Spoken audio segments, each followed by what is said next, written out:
Bonjour à tous, ravi de vous retrouver pour ce nouveau numéro de Tilt. Au sommaire, aujourd'hui, Verrette se prépare pour sa 12e fête des berges. C'est dimanche le long des rives du Cher, animation nature toute la journée, concert et pour bien conclure la journée, un feu d'artifice. Au programme également 4 infirmières prêtes à partir au Cambodge. Elles ont besoin d'un coup de pouce pour boucler leur budget. C'est le super tilt de la semaine. Et puis cette semaine également, le Tour de France passe par Tours. C'est la 11e fois dans l'histoire de la course. Antoine Burbeau sort un livre sur l'histoire du cyclisme en Touraine. Il sera avec nous en plateau. Voilà, vous avez le programme de ce nouveau tilt. C'est parti.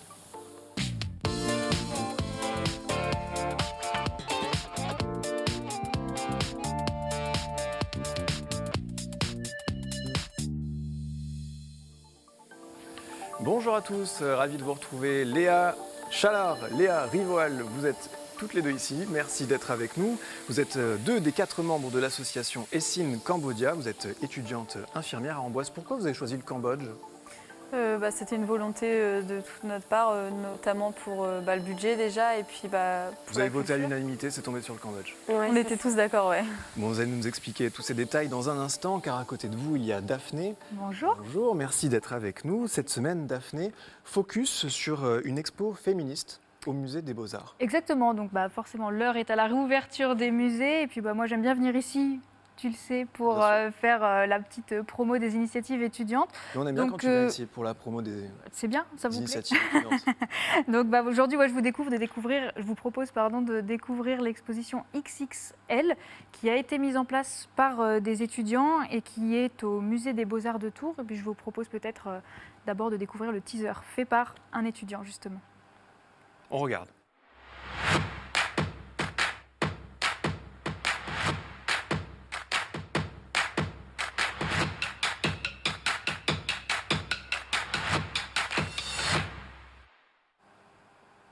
Voilà, donc fait par un étudiant qui fait partie de ce projet. Et donc c'est une exposition de poche Oui. qui a lieu, donc, comme je l'ai dit, au musée des Beaux-Arts et qui a été créée par 7 étudiants qui sont en Master 2 d'Histoire de l'Art.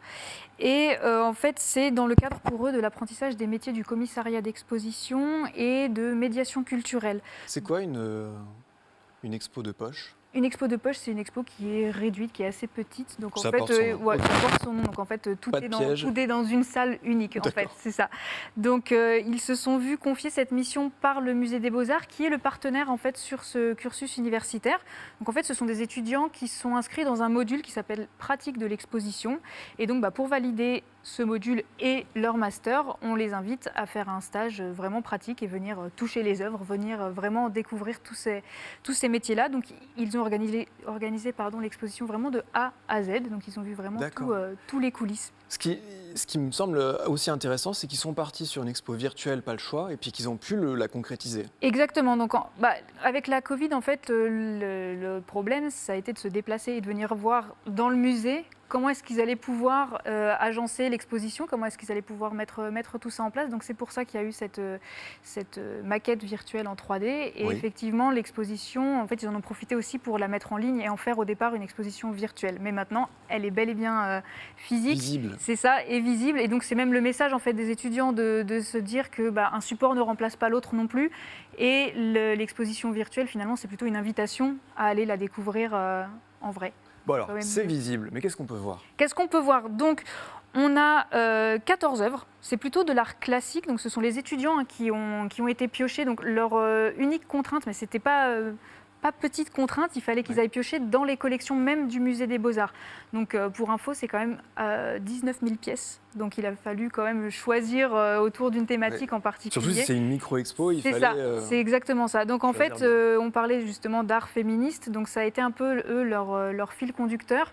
Ils avaient envie de parler d'art féminin dans un premier temps, et en fait ils se sont intéressés à un texte en particulier, c'est celui de Linda Nochlin, qui est une spécialiste en fait en histoire de l'art féministe, et qui a écrit un essai il y a 50 ans, 1971, donc c'était aussi l'anniversaire de cet essai qui est fondamental et fondateur pour l'histoire de l'art féministe. D'accord. Donc c'est un petit peu autour de cet écrit-là que les étudiants ont conçu leur exposition. Donc jeu de mots pour le titre, XXL. Ouais, XX jeu de mots pour le... chromosomes. Exactement, donc les chromosomes D'accord. féminins, ça parle tout de suite. XX pour le XXe siècle, qui est le siècle émancipateur de l'émancipation des femmes. Et puis le X de l'anonymat aussi, qui forcément a touché toutes ces femmes à cette période. Donc, voilà, Et qu'est-ce qu'on peut voir? Donc c'est donc dans la collection, dans les 19 000 œuvres. C'est ça, donc du des Musée œuvres Beaux-Arts. classiques, donc des peintures, des sculptures. On en voyait quelques exemples là tout à l'heure. Donc on a notamment, on voyait Convoitise tout à l'heure qui était un dessin. On avait le portrait de jeune fille de Thérèse du Château aussi,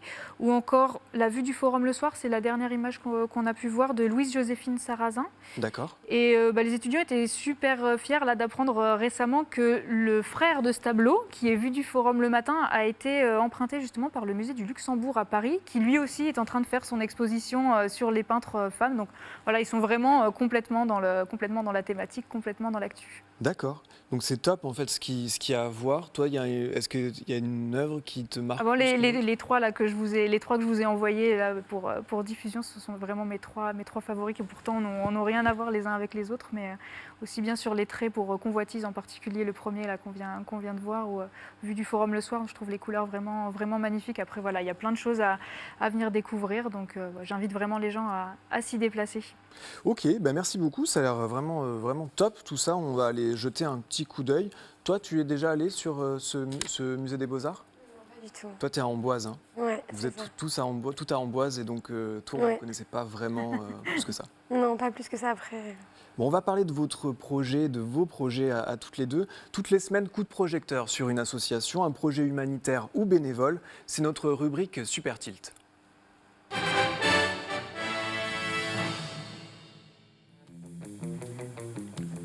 Alors avant tout, on va commencer par le défi de Salomé et Cyril. Elle souffre d'une maladie auto-immune touchant ses articulations. Lui est tétraplégique. Les deux vont rejoindre Nantes à vélo depuis Blois avec un triporteur et surtout leurs deux plus fidèles compagnons, car l'objectif pour eux, c'est de mettre en valeur l'association Handi Chien.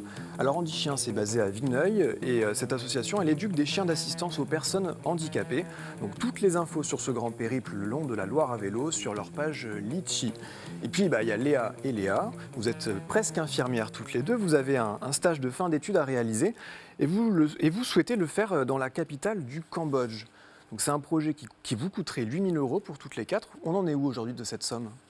Alors là, du coup, on est à peu près à la moitié de la somme globale qu'on doit atteindre. Après, voilà, on continue de mettre en place des actions un peu partout de différentes façons. Du coup, pour récolter les fonds nécessaires. Donc voilà. C'est en cours, vous êtes à la moitié. Ouais. Pourquoi vous avez choisi, ou plutôt qu'est-ce que vous allez faire à Phnom Penh, donc le nom de la capitale, que j'ai mal prononcé? C'est pas grave. Du coup, en fait, on va être dans un hôpital pendant 3 semaines. En tout, notre stage dure 4 semaines. On va être dans un hôpital pendant 3 semaines, du coup, avec les soignants, à réaliser des soins, à découvrir les populations, le monde médical du Cambodge. Et il y a une semaine, en fait, où on sera au plus proche de la population, au dispensaire, où on sera logé à l'orphelinat. D'accord. Donc voilà. Donc 4 semaines assez intensives quand même pour toutes les quatre. Ouais. Oui, c'est ça. On va avoir pas mal de choses à faire, on va faire pas mal de rencontres, je pense, et découvrir ce milieu qui est totalement différent du nôtre. Les soins là-bas ne sont pas les mêmes qu'en France, donc ça va nous faire une belle expérience, je pense. Ça, c'est votre premier stage de concret ou pas du tout? On se rend pas compte, les études d'infirmière, c'est sur 3 ans. Alors en fait, nous, on a des stages plusieurs fois par an, donc en France, dans des services, hôpitaux, établissements, dans plein de différentes manières, etc. Ouais. Et du coup, là, ce serait le premier stage humanitaire. C'est une possibilité pour les étudiants infirmiers, on n'est pas obligé. Mais si on le souhaite, c'est vraiment à nous de monter notre projet, de trouver les fonds et l'association qui peut nous encadrer pour partir là-bas. Alors oui, c'est vrai que c'est énormément de mobilisation, tu l'as évoqué très rapidement, je n'ai pas insisté. Mais toi Léa, tu as sur tes genoux des choses que vous avez soit créées, donc les chouchous, soit que vous vendez les bijoux. Vous Oui. faites comment? Alors vous allez dans des lieux, je crois que c'est des supermarchés notamment. Oui, c'est ça. Donc nous, on a décidé de créer des bijoux, des chouchous et des petites pochettes. Et donc ces objets, on les met sur des stands qu'on fait dans des magasins. Donc on en a fait un sur Amboise au Leclerc.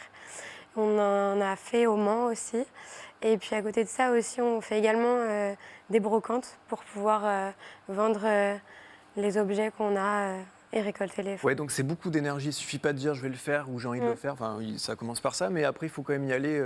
Et tu disais, quand on a préparé l'émission, que c'était beaucoup de temps à côté de vos propres études.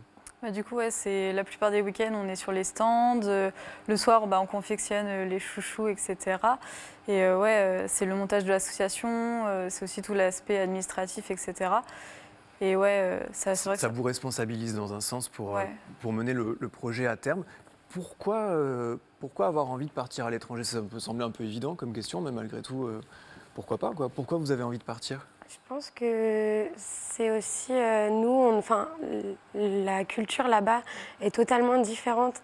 Et on sait qu'en France, on a on a un service de soins qui est hyper pertinent, on est hyper bien pris en charge. Et il faut bien mettre les choses dans leur cadre qu'ailleurs. Dans tous les pays, c'est pas la même chose. Et c'est des pays qui sont. Le Cambodge est un pays qui est quand même assez pauvre. Et on a eu l'occasion d'échanger avec des infirmières qui, elles aussi, sont parties au Cambodge et qui nous ont dit que c'est vrai que là-bas, c'était totalement différent, mais que ça restait une superbe expérience à vivre. Vous en attendez quoi? Arriver à faire pareil avec moins? Est-ce que vous avez des attentes particulières? C'est votre premier voyage à vous? Ouais. Important. Ouais, ce serait le premier voyage. Mais c'est vrai que les attentes, je pense en apprendre plus sur les différentes pratiques médicales dans le monde. Et vraiment découvrir à fond et avoir des connaissances en plus, même pour nous en France, dans notre futur métier. Franchement, c'est hyper enrichissant. Et pour toi? Moi, c'est un peu la même chose. Découvrir le milieu là-bas, la culture, les personnes. Je pense que les soignants là-bas peuvent nous apporter énormément sur notre profession plus tard, parce qu'il y aura des situations où ça nous permettra aussi d'apprendre à gérer différemment. Que comme on est un peu... on nous explique... Ça vous fera une expérience différente. Vous avez 19 et 21 ans, donc évidemment que vous ne pouvez que apprendre à votre âge. Vous avez besoin de quoi là aujourd'hui pour faire avancer l'association? Qu'est-ce qu'on peut faire nous pour vous aider? Du coup, des sponsors, ou alors du coup on a pour projet aussi d'emmener des fournitures scolaires et des produits d'hygiène à l'orphelinat où on se rendra du coup. Donc nous apporter ça aussi pour les emmener là-bas. Et Sim Cambodia sur Litchi, meilleur moyen de vous contacter, de vous trouver. Exactement. Merci beaucoup à toutes les deux. Bon courage. T'en penses quoi, toi, Daphné? C'est forcément une super expérience. C'est vrai que, comme tu disais, à leur âge, et puis je pense que ça va aussi les responsabiliser, en apprendre un petit peu plus, s'ouvrir sur l'autre, sur une autre façon de travailler. Donc, elles vont forcément... Tout cela ne nous rajeunit pas, mais c'est un super beau projet en tout cas, toutes les deux. Félicitations et j'espère que vous allez y arriver, on en est certain. On va faire une petite pause. Après la pub, on va retrouver Julie Moronval pour le programme de la 12e fête des Berges à Verrette. Et on parle beaucoup de rois et de reines, vous le savez, en Centre-Val de Loire. Mais la petite reine a aussi son histoire dans la région. Récit du cyclisme en Touraine avec Antoine Burbeau. À tout de suite.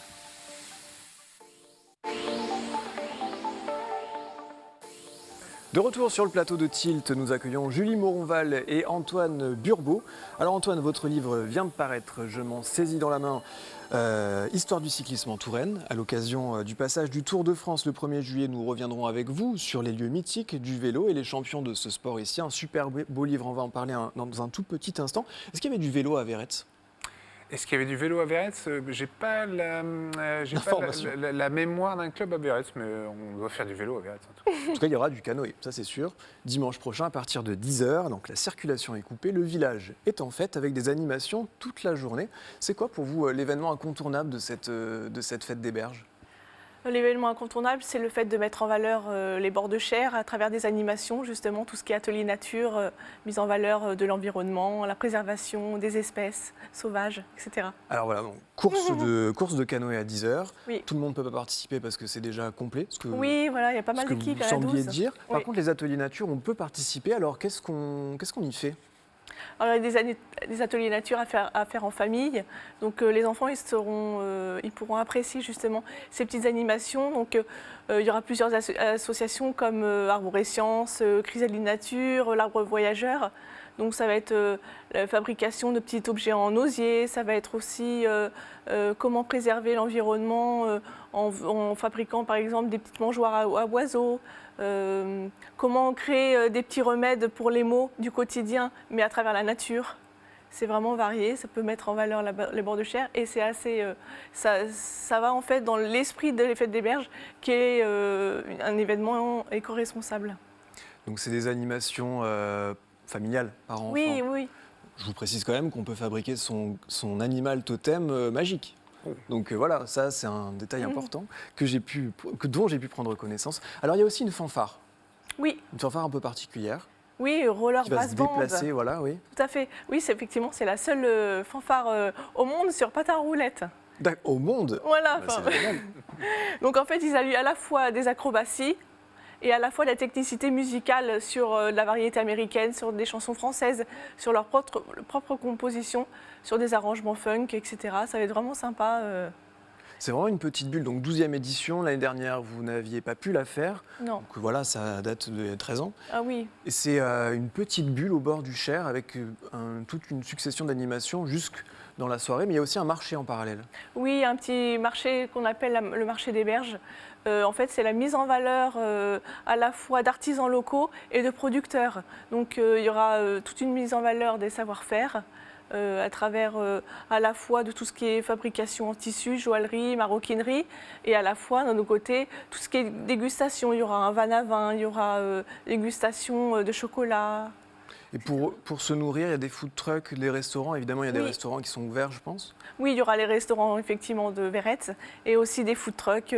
On aura à la fois tout ce qui est crêperie, hamburger, ambiance pique-nique, merguez, enfin voilà, vraiment varié. Donc c'est un village qui est le long du Cher, si on ne l'avait pas compris, au moins c'est dit, avec une circulation coupée. Comment on accède? Comment on va accéder à Verrette alors? Donc du coup, à Verrette, il y aura quand même pas mal de déviations qui seront indiquées.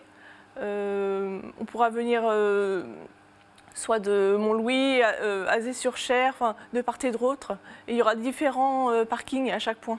D'accord, il y a des Voilà, parkings. c'est ça. Dernière chose, le clou de la soirée, donc ce feu d'artifice. Oui. Alors, est-ce qu'on peut en savoir un petit peu plus? Il est prévu à quelle heure? Le feu d'artifice donc, le dimanche soir, donc ça va clore en beauté la manifestation. Donc c'est feu d'artifice musical. Donc on réserve une petite surprise pour le côté musique. Voilà, Ouais. ça sera réservé. Donc c'est 23h les dimanches soirs. Après un concert du groupe Stabar. Il y a plusieurs concerts, il y a aussi du spectacle d'impro en journée, il me semble. Oui, tout à fait. Oui, en journée, il y aura effectivement plusieurs spectacles qui viendront rythmer l'après-midi, en dehors de tout ce qui est atelier nature, tout ce qui est courses de randonnée. Voilà, ça sera vraiment varié. Ça attire combien de personnes En général, fête des on est à Berges. 3 ou 4 000 personnes sur la journée, étendues sur la journée. C'est vraiment la plus grosse fête de Verrette, ça. Oui, oui, puis c'est devenu incontournable parce qu'on est à la 12e édition. Voilà, de bouche à oreille, ça a pas mal grandi et ça plaît beaucoup, public, famille, enfants, etc. La 12e fête des Berges, c'est le 4 juillet à Verrette. Toutes les informations s'affichent sur votre écran. Merci beaucoup, Julie Merci. Moronval, d'être venue nous voir. On va nous voir les gnomes, ces fameux êtres magiques qu'on peut fabriquer en atelier nature. Merci beaucoup d'être venu. Merci. Antoine Burbeau, Tous à bicyclette pour la sortie de votre livre, deuxième opus sur l'histoire du sport en Touraine après le foot l'année dernière. Donc là, cette année, c'est le vélo. La bamboche, c'est reparti.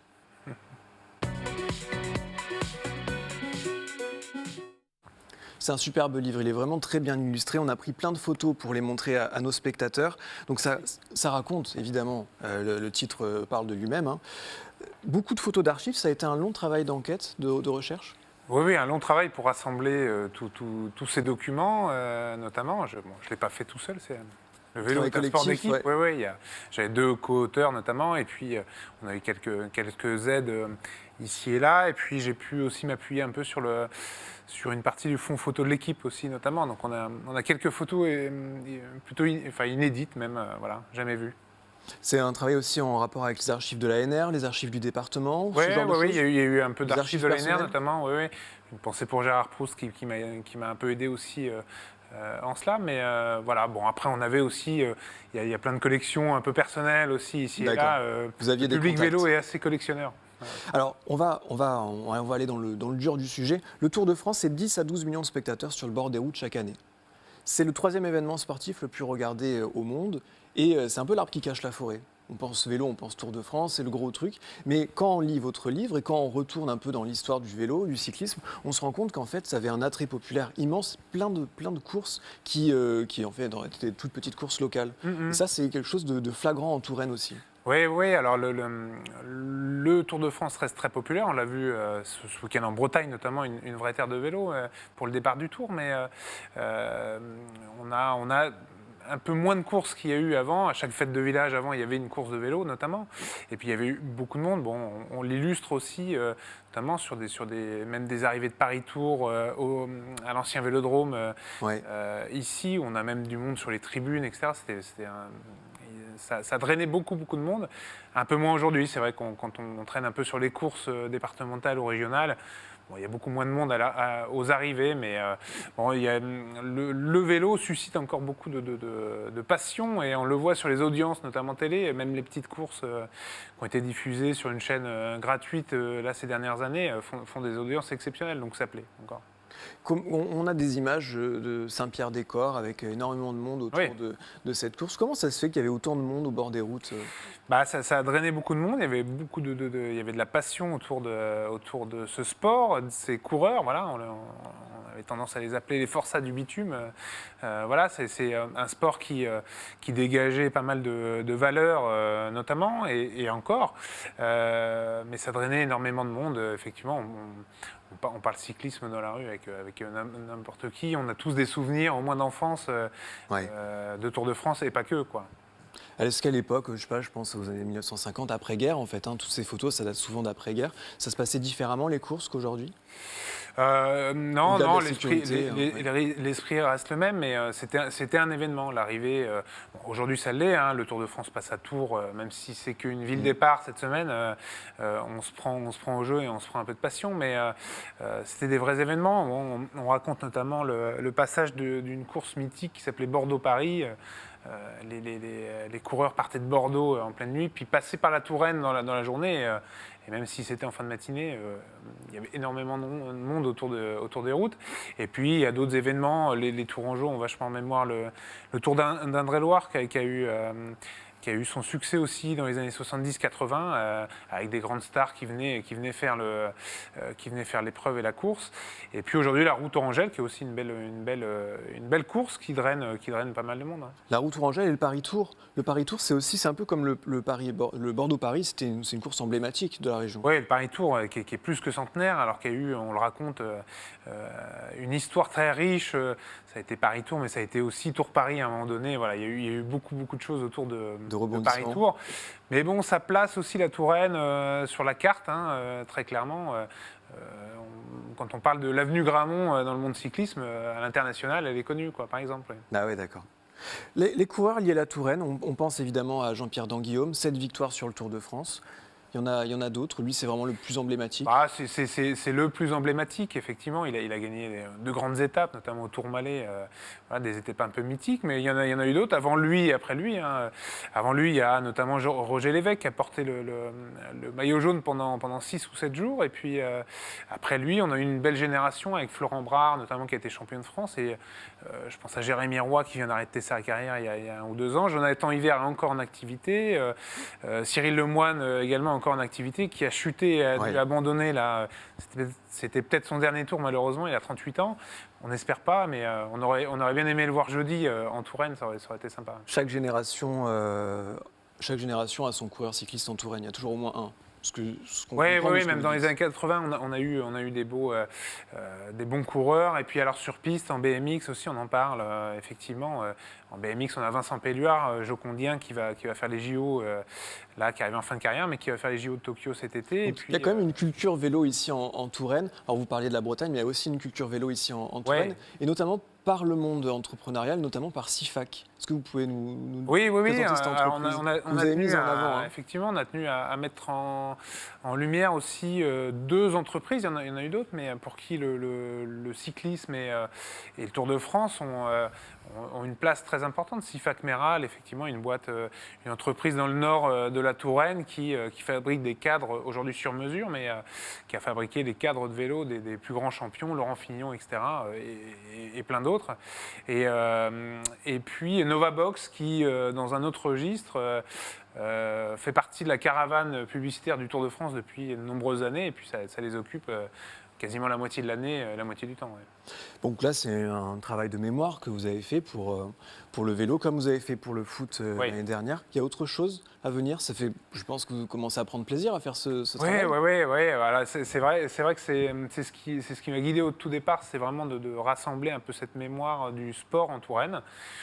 que je trouvais un peu éparpillée, voilà, donc la rassembler puis surtout la partager. Donc on a commencé à travailler sur le sport populaire qui est le football et puis un autre sport populaire qui est le cyclisme. Et effectivement, oui, il y a d'autres envies, d'autres idées. Voilà. D'accord. Encore un peu secret tout ça. Ouais, secret, puis ça se travaille. C'est souvent des projets quand même qui prennent un an et demi, voilà, le temps de lancer ça. Et puis il faut que ça rencontre son public. J'espère que celui-là rencontrera le sien.